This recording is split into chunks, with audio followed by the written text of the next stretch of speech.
welcome to the home of Catherine and William Butterworth. Catherine was the granddaughter of John Deere, and this home was built in 1892 as a wedding gift from her parents to the new couple. The house, though, has gone through many changes and renovations, major additions to the house over the years by the Butterworths. But today we're going to talk about one addition that they made in 1909, and that was a pipe organ. So the earliest photo that we have, sadly, of the organ is not until the 1950s. We wish that we had earlier photos showing the console and the organ itself. The only picture, as I mentioned, the only picture we have is this one from the 1950s, where you can't see the console, but you do see some of the organ fretwork, woodwork covering the organ pipes. You also see this large tapestry hanging over the woodwork. Now, why did they do that? We didn't know until probably the early 1990s when we had a gentleman on a tour who said that he had worked for a company that would tune the organ while the Butterworths were still alive, or at least Mrs. Butterworth.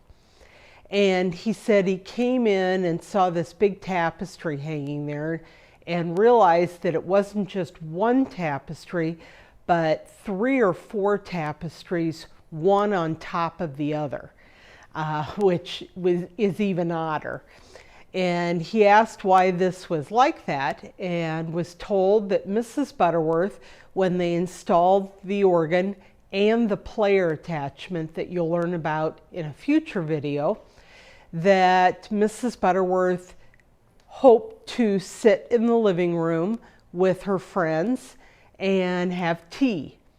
The problem was the organ would play in the background, and it was so loud that you really can't converse with others. It doesn't really have a volume control. It's loud or nothing. And so she had the idea of, let's put a tapestry up covering the organ woodwork there, hopefully softening the sound of the pipes.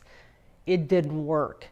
So they put multiple layers up, and it never really softened the sound. Mrs. Butterworth enjoyed the organ a lot. She knew how to play the organ, but usually if they'd entertain, they would hire someone to come in and play the organ. Now let's talk about the organ itself. It is a Stanke organ company production. Stanke was situated in Rock Island, Illinois, so just next door to us here in Moline. And it's called the Stanke-Bennet organ. When the organ was installed back in 1909, it had 32 ranks and 31 speaking stops.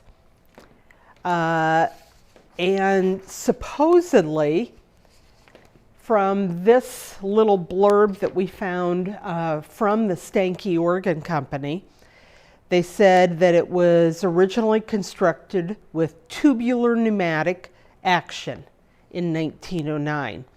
In 1938 to 39, it was electrified throughout by Stanke, and a vibra harp was added. The organ was carefully maintained over the years. In 1967, a complete servicing and cleaning was conducted by the Hanson Organ Company out of Quincy, Illinois.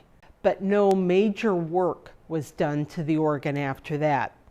Stanke goes on to say, aside from being one of the very largest organs in the Quad City area, the Butterworth organ is one of the foremost residential installations in the middle western region of the country.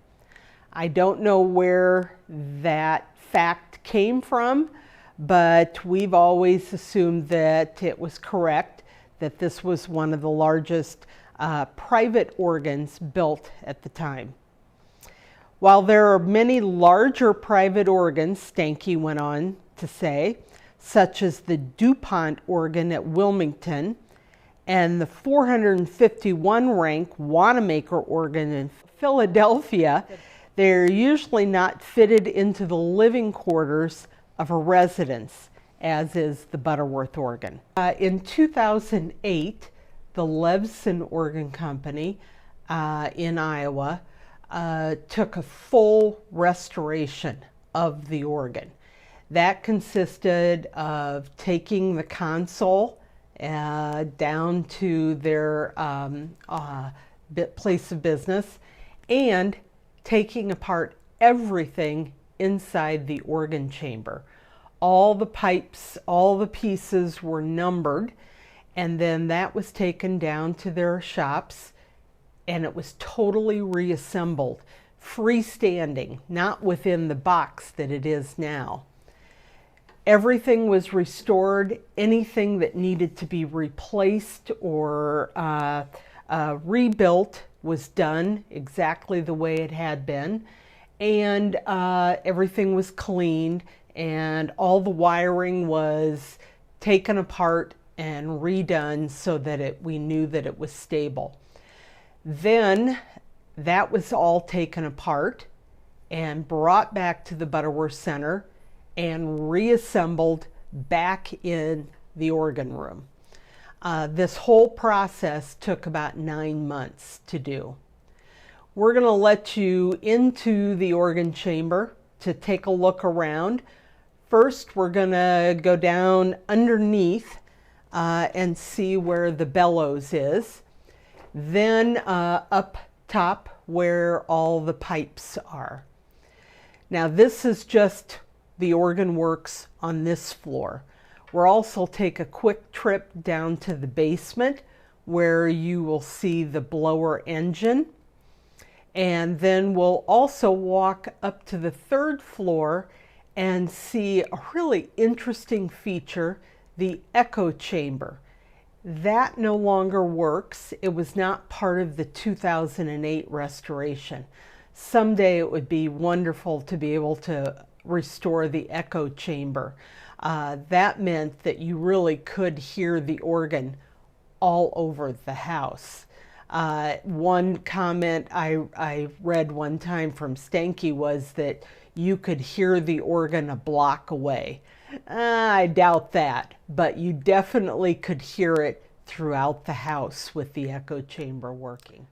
Okay. So earlier in the video, I talked about how in 1913 some updates were made to the Butterworth's 1909 organ. One of those changes was the echo chamber. Up here on 3rd floor, where you can look inside and see the wonderful pipe works and especially the wonderful wallpaper that was put inside this little chamber. The echo chamber no longer works, but it's still wonderful to see.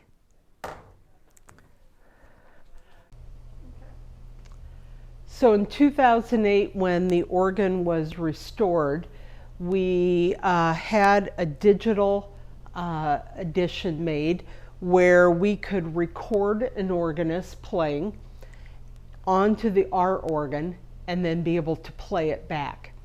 Next month in our Curator's Pick video, we're going to show you the Moeller Artiste player attachment that the Butterworths had. But for this month, we're just going to enjoy some wonderful organ music.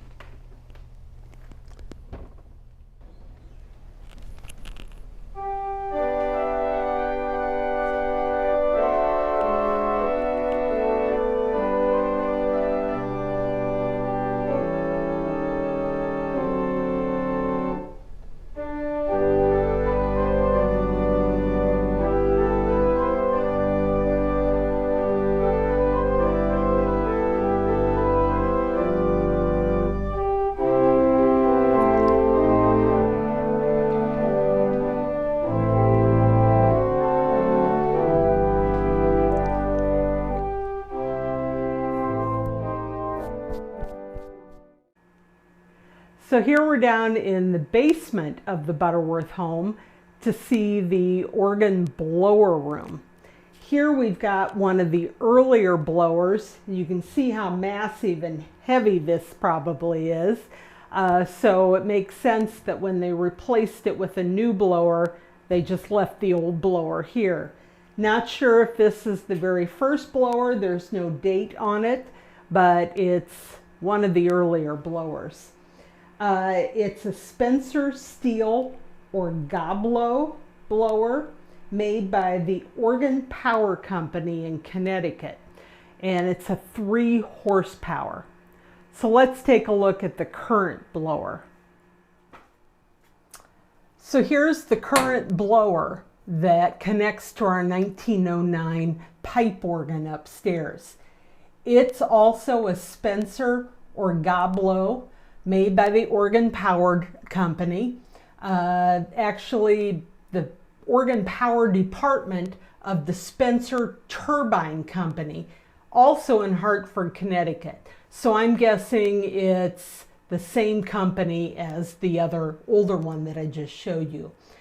Again, it has no date on it, so we aren't sure when this one was installed, but it's what powers our organ today. Thanks for joining us this month, and we hope to see you again on Curator's Pick.